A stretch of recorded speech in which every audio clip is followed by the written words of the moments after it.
ಬುದ್ಧನೆಂಬ ಜಗದ ಬೆಳಕು. ಬುದ್ಧ ಪೂರ್ಣಿಮಾ ಬೌದ್ಧ ಧಾರ್ಮೀಯರ ಪವಿತ್ರ ದಿನಗಳಲ್ಲಿ ಒಂದೆನಿಸಿದೆ. ಗೌತಮ ಬುದ್ಧ ಹುಟ್ಟಿದ ದಿನವಾದ ವೈಶಾಖ ಮಾಸದ ಹುಣ್ಣಿಮೆ ದಿನ ಮತ್ತು ಬುದ್ಧನಿಗೆ ಜ್ಞಾನೋದಯವಾದ ದಿನ. ಅಂದು ಶ್ರದ್ಧಾಭಕ್ತಿಗಳಿಂದ ವೀರಾಗಿಯನ್ನು ಸ್ಮರಿಸಲಾಗುತ್ತದೆ. ಶ್ರೀ ವಿಷ್ಣುವಿನ ದಶಾವತಾರದಲ್ಲಿ 9ನೇ ಅವತಾರ ಎಂದೇ ಪೂಜಿಸಲ್ಪಡುವ ಬುದ್ಧ ಎಂದರೆ ಜ್ಞಾನ ಪಡೆದವನು ಎಂದು ಅರ್ಥ.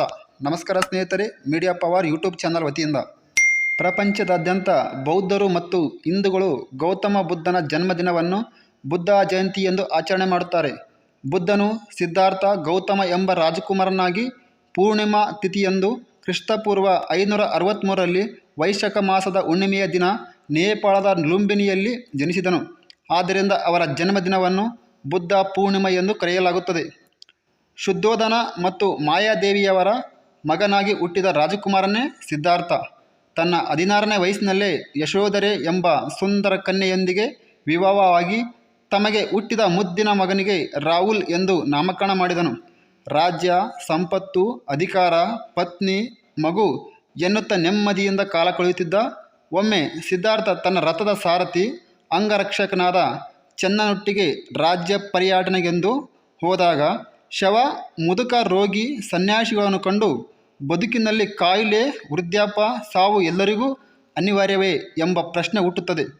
ಆನಂತರದಲ್ಲಿ ಸಿದ್ಧಾರ್ಥನಿಗೆ ಈ ಜೀವನವೇ ಜಿಗುಪ್ಸೆ ಕಂಡು ತನ್ನ 26ನೇ ವಯಸ್ಸಿನಲ್ಲಿಯೇ ಅರಮನೆ, ಪರಿವಾರ, ಮಡದಿ, ಮಗುವನ್ನು ತೊರೆದು ರಾತ್ರೋರಾತ್ರಿ ಏಕಾಂಗಿಯಾಗಿ ಲೋಕ ಪರ್ಯಟನೆ ಮಾಡಿ ಬಿಹಾರದ ಗಯಾ ಎಂಬಲ್ಲಿ ಬಂದು ಅರಳಿ ಮರದ ಕೆಳಗೆ ಕುಳಿತು ಧ್ಯಾನಾಸಕ್ತನಾದ. ಅನವತಾರ ಬಿಡದೆ 47 ದಿನಗಳ ಕಠಿಣ ತಪಸ್ಸು ಮಾಡಿದಾಗ ಇದೇ ವೈಶಾಖ ಶುದ್ಧ ಪೂರ್ಣಿಮೆಯಂದು ಸಿದ್ಧಾರ್ಥನಿಗೆ ಜ್ಞಾನೋದಯವಾಯಿತು. ಅಂದಿನಿಂದ ಸಿದ್ಧಾರ್ಥ ಬುದ್ಧನಾದ. ಬುದ್ಧ ಧಮ್ಮ ನಿಜವಾದ ಅರ್ಥದಲ್ಲಿ ಒಂದು ಧರ್ಮವಲ್ಲ, ಅದೊಂದು ಜೀವನ ಮಾರ್ಗ, ಪ್ರಮುಖವಾಗಿ ಆಧ್ಯಾತ್ಮಿಕ ಜೀವನ ಮಾರ್ಗವಾಗಿದೆ. ಅದಕ್ಕಾಗಿಯೇ ಅದನ್ನು ಧಮ್ಮ ಎಂದು ಕರೆಯಲಾಗಿದೆ. ಧಮ್ಮ ಎಂದರೆ ಪ್ರಕೃತಿಯ ನಿಯಮ ಅಥವಾ ಪ್ರಕೃತಿಯೇ ಆಗಿದ್ದು, ಅದನ್ನು ಬುದ್ಧ ಸುಮಾರು 25,000 ವರ್ಷಗಳ ಹಿಂದೆಯೇ ರಚನೆ ಮಾಡಿಕೊಂಡಿದ್ದಾನೆ. ಎಲ್ಲ ಮಾನವರು ತಮ್ಮ ಜೀವನದಲ್ಲಿ ಅಳವಡಿಸಿಕೊಂಡು ಸುಖ, ಶಾಂತಿ, ಸಂಪತ್ತು, ಆರೋಗ್ಯ, ಭಾಗ್ಯ ಪಡೆದುಕೊಳ್ಳುವ ಏಕೈಕ ಜೀವನದ ಮಾರ್ಗವಾಗಿದೆ. ನನಗೊಂದು ಧರ್ಮವಿಲ್ಲ, ಧರ್ಮ ಬೇಕೆನಿಸಿದರೆ ಬೌದ್ಧ ಧರ್ಮವನ್ನೇ ಆಚರಿಸುತ್ತೇನೆ, ಏಕೆಂದರೆ ಅದು ಮುಂಬರುವ ಜಗತ್ತಿನ ಸಾರ್ವಭೌಮ ಧರ್ಮವಾಗಿ ಪ್ರಪಂಚವನ್ನೇ ಆಳುತ್ತದೆ. Professor Einstein. ಸುಳ್ಳು ಹೇಳದಿರುವುದು, ಕಳ್ಳತನ ಮಾಡಬಾರದು ಆತನ ಮಹತ್ವದ ಉಪದೇಶಗಳಾಗಿವೆ. ಸಕಲ ಪ್ರಾಣಿಗಳಲ್ಲಿ ದಯೆ ಇರಲಿ, ಪ್ರಾಣಿ ಹಿಂಸೆ ಮಾಡಬೇಡಿ, ಆಸೆಯೇ ದುಃಖಕ್ಕೆ ಕಾರಣ, ಹಿಂಸೆ ದ್ವೇಷವೇ ದುಃಖದ ಮೂಲ, ಎಲ್ಲರನ್ನೂ ಪ್ರೀತಿಸಿ ಎಂದು ಸಾರುತ್ತಾ ಬೌದ್ಧ ಧರ್ಮವನ್ನು ಪ್ರಸಾರ ಮಾಡುತ್ತಾ ಪ್ರಪಂಚದ ಉದ್ದಗಲಕ್ಕೂ ಸಂಚರಿಸಿ ಸುಮಾರು 80 ವರ್ಷಗಳಷ್ಟು ದೀರ್ಘಕಾಲ ಎಲ್ಲೆಡೆಯೂ ಧರ್ಮ ಪ್ರಚಾರ ಮಾಡಿದ ಮಹಾಪುರುಷ ಗೌತಮ ಬುದ್ಧ. ವಿಶ್ವದೆಲ್ಲೆಡೆ ಗೌತಮ ಬುದ್ಧನ ಮಂದಿರಗಳಿವೆ. ಅನೇಕ ದೊಡ್ಡ ದೊಡ್ಡ ಧ್ಯಾನಾಸಕ್ತ ಬುದ್ಧನ ಅನೇಕ ಬಗೆಯ ಮೂರ್ತಿಗಳಿವೆ. ಚೀನಾ, ಟಿಬೆಟ್, ಆಕಾಂಗ್, ಥೈಲ್ಯಾಂಡ್, ಬರ್ಮಾ, ಶ್ರೀಲಂಕಾ ಮೊದಲಾದ ದೇಶಗಳಲ್ಲಿ ಇವತ್ತಿಗೂ ಗೌತಮ ಬುದ್ಧನ ಅನುಯಾಯಿಗಳೇ ಹೆಚ್ಚಾಗಿದ್ದಾರೆ. ಬುದ್ಧ ಬೋಧಿಸಿದ ಆರ್ಯ ಸತ್ಯ: ಪ್ರತಿಯೊಬ್ಬ ಮನುಷ್ಯನ ಜೀವನವು ದುಃಖಗಳಿಂದ ತುಂಬಿರುತ್ತದೆ. ಲೌಕಿಕ ಮಾನವರ ಜೀವನದಲ್ಲಿ ರೋಗ, ಸಾಂಕ್ರಾಮಿಕ ಕಾಯಿಲೆ, ದೈಹಿಕ ಯಾತನೆ ಮತ್ತು ಪ್ರೀತಿ ಪಾತ್ರರ ಪ್ರತ್ಯೇಕತೆಯ ಪ್ರತಿಕ್ರಿಯೆಯು ಮುಂದುವರಿಯುತ್ತದೆ. ಜನರು ಸಂತೋಷವನ್ನು ಬಯಸುವ ವಸ್ತುಗಳ ಮೂಲದಲ್ಲಿ ದುಃಖವನ್ನು ಮನೆ ಮಾಡಿರುತ್ತದೆ ಎಂದು ಬುದ್ಧ ಹೇಳುತ್ತಾನೆ. ಪ್ರಸ್ತುತ ಕಾಲದಲ್ಲಿ ಸಂತೋಷ ಮತ್ತು ಐಷಾರಾಮಿ ಬದುಕಿನ ಆನಂದದಲ್ಲಿ ತನ್ನನ್ನು ತೊಡಗಿಸಿಕೊಳ್ಳುವ ಮತ್ತು ದುರಾಶೆಯಲ್ಲಿ ತನ್ನನ್ನು ತಾನು ತೊಡಗಿಸಿಕೊಳ್ಳುವ ವ್ಯಕ್ತಿ ಕೊನೆಯಲ್ಲಿ ನೋವನ್ನೇ ಅನುಭವಿಸುತ್ತಾನೆ ಎಂದು ಬುದ್ಧನು ಹೇಳುತ್ತಾನೆ. ಪ್ರತಿಯೊಂದು ದುಃಖಕ್ಕೂ ಒಂದು ಕಾರಣವಿರುತ್ತದೆ. ಅಜ್ಞಾನ ಮತ್ತು ಆಶಿಸ್ತು ಪ್ರಮುಖ ಕಾರಣವೆಂಬ ನಂಬಲಾಗಿದೆ.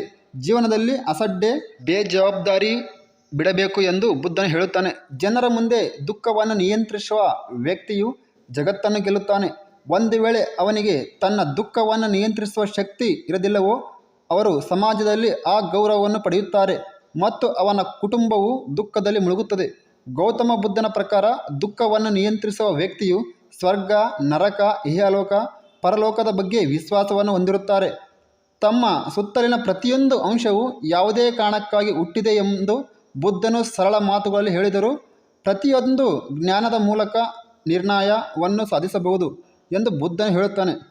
ಬುದ್ಧನು ಸಾಮಾನ್ಯ ವ್ಯಕ್ತಿಯನ್ನು ಕುರಿತು ಹೀಗೆ ಹೇಳುತ್ತಾನೆ: ಒಬ್ಬ ವ್ಯಕ್ತಿಯು ಎಷ್ಟೇ ಶ್ರೇಷ್ಠನಾಗಿದ್ದರೂ ಯಾವುದೇ ವ್ಯಕ್ತಿಯ ದುಃಖಗಳನ್ನು ನಾಶ ಮಾಡಲು ಸಾಧ್ಯವಿಲ್ಲ.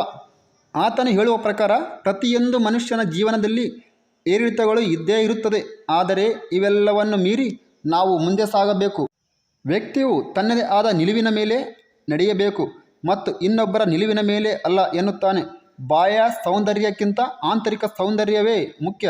ಮೋಕ್ಷ ಸಾಧಿಸಲು ಶಾಂತಿ ಹಾಗೂ ಕರುಣೆಯ ಮಾರ್ಗದ ಮೂಲಕ ಸಾಗಿದರೆ ಉತ್ತಮ ಎಂದು ಲೋಕಕ್ಕೆ ಸಾರಿದ ಬುದ್ಧನ 8 ಉತ್ತಮ ಮೌಲ್ಯಗಳಾಗುವುದೆಂದರೆ ಸರಿಯಾದ ತಿಳುವಳಿಕೆ, ಸರಿಯಾದ ಚಿಂತನೆ, ಸರಿಯಾದ ಕ್ರಿಯೆ, ಸರಿಯಾದ ಮಾತು, ಸರಿಯಾದ ಮನಸ್ಸು, ಸರಿಯಾದ ಜೀವನೋಪಾಯ, ಸರಿಯಾದ ಪ್ರಯತ್ನ, ಸರಿಯಾದ ಏಕಾಗ್ರತೆ. ಕೌರ್ಯ ಮತ್ತು ಶಾಂತಿ ಎಂಬ ಪರಸ್ಪರ ವಿರುದ್ಧ ಪರಿಕಲ್ಪನೆಗಳ ಪ್ರತಿನಿಧಿಗಳಾಗಿರುವ ಅಂಗುಲಿಮಾನವ ಮತ್ತು ಬುದ್ಧನ ಚಿತ್ರಣವನ್ನೇ ವ್ಯಕ್ತಿತ್ವದ ಮನಂಪರಿವರ್ತನೆಗೆ ಸಾಕ್ಷಿ. ಬುದ್ಧನ ವ್ಯಕ್ತಿತ್ವ ಉಪದೇಶದ ಪ್ರಭಾವದಿಂದ ಮನಂಪರಿವರ್ತನೆಗೊಂಡ ಅಂಗುಲಿಮಾನವ ವಿಶ್ವಕ್ಕೆ ಮಾದರಿ, ಏಷ್ಯಾದ ಬೆಳಕು ಎಂದೇ ಪ್ರಖ್ಯಾತಿ ಪಡೆದ ಬೌದ್ಧ ಧರ್ಮದ ಸಂಸ್ಥಾಪಕ ಗೌತಮ ಬುದ್ಧ.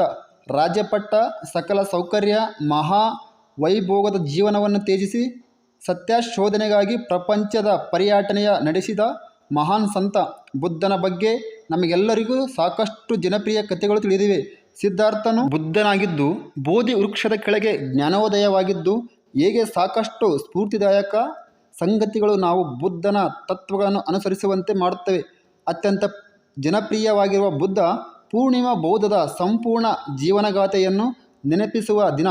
ಕೇವಲ ಬೌದ್ಧ ಧರ್ಮವಾದವರು ಮಾತ್ರವಲ್ಲದೆ ಹಿಂದೂಗಳು ಕೂಡ ದೇಶ ವಿದೇಶದಲ್ಲಿ ಬುದ್ಧ ಪೂರ್ಣಿಮೆಯನ್ನು ಅತ್ಯಂತ ಶ್ರದ್ಧೆ ಭಕ್ತಿಯಿಂದ ಆಚರಣೆ ಮಾಡುತ್ತಾರೆ.